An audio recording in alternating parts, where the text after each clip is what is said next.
Hi, Debbie Suzan here, your optimal aging expert. Suzan Wellness and Fitness.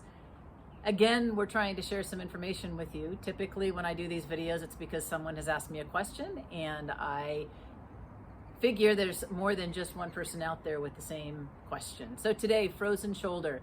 Frozen shoulder affects women more than men, and generally ages 45 to 65. And what we know, we don't know why, but what we know is that it's more likely due to hormonal changes in women. So oftentimes women are going to the doctor about frozen shoulder, they're going to physical therapy. The therapist or the doctor is going to say, hey, what was the trauma that caused that injury? And generally we don't have one, or it's nothing really major that we can find. So we start digging through memories and thoughts and actions and events that we've done to try to figure out how we hurt that shoulder. And the bottom line is we may have not done anything at all. It simply may be the changes in hormones. We don't really know why that happens. It's just right now there's a lot of science out there that's telling us that, and it leads to that. And what I've seen is it's pretty accurate, and that's a common thread. Many women tell me they have no idea what they did with their shoulder. But we do have some exercises that will help. Most importantly, stay active. What happens with that frozen shoulder is it hurts so much that we want to immobilize it. We want to protect it, and immobilizing it makes that frozen shoulder worse. It makes the adhesions that are inside that shoulder really get stuck, and it just gets worse and worse and worse. And this can happen very quickly. So we definitely want range of motion movement. We want you to use it. We want you to be careful with it, but definitely movement is what you need to do with the frozen shoulder. PT is physical therapy is probably the best thing that you can do if you haven't done so, and they'll generally give you exercises that you'll be able to use the entire time of your life with any shoulder injury. Okay, well, let's get started today. So some really simple ones. You're gonna bend over at your hips. So I've got my right arm on my right knee, and it's just a circle movement, just circles. Now you're gonna wanna start this. I have a weight in my hand, but when you're first starting, you're just gonna do this without any weight at all. In one direction and the other direction. That's the circular pendulum. The second is a horizontal pendulum.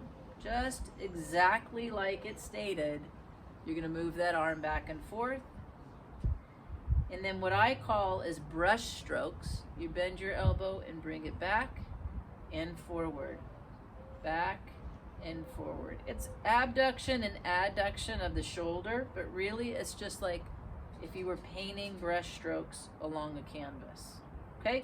You can then gentle little by little add 1 or 2 pound weight, and as you get stronger you can go up to maybe 5 pounds. Really anything more than that isn't necessary. Here's the horizontal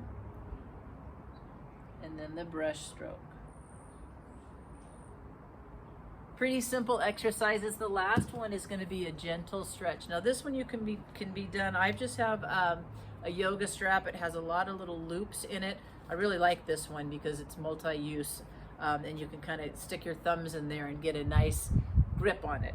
But you're going to have it shoulder hip width apart, and I'm just going to draw my arms as high as I can. Now you're going to only go as high as you can, gently touching the pain and not pushing any further. Just do this a few times, and as that shoulder heals, you'll be able to go farther and farther up above your head, okay? The other one you can do is behind the back. So we're gonna take this thing. Again, I like to loop my thumbs, but you don't have to have this fancy dancy thing if you don't have it. And we're just gonna lift gently and lower. Now, with your affected shoulder, you may not be able to go that high, and that's perfectly fine. We're just looking for range of motion. So up and down, gentle. And then the third one is you're going to take any kind of strap, a belt works as well, throw it over your not affected shoulder. Let's assume my left shoulder is the bad shoulder. I will then grab wherever is comfortable without pain. Now again, if an injured shoulder, I might be way down here. I might have a little bit more range of motion. I'm going to grab wherever it's comfortable without pain. The opposite shoulder, I'm going to gently pull on, and you'll see my hand gently come up. Wherever there's no pain, I'm going to hold and just let that stretch. 15 to 30 seconds, and then release. Some real basic stuff, but very, very helpful for that frozen shoulder. That's pretty much it for today. Don't hesitate to contact us for your fitness and wellness programming, your health and optimal living. Let us know, and we're here to help. Have a great day.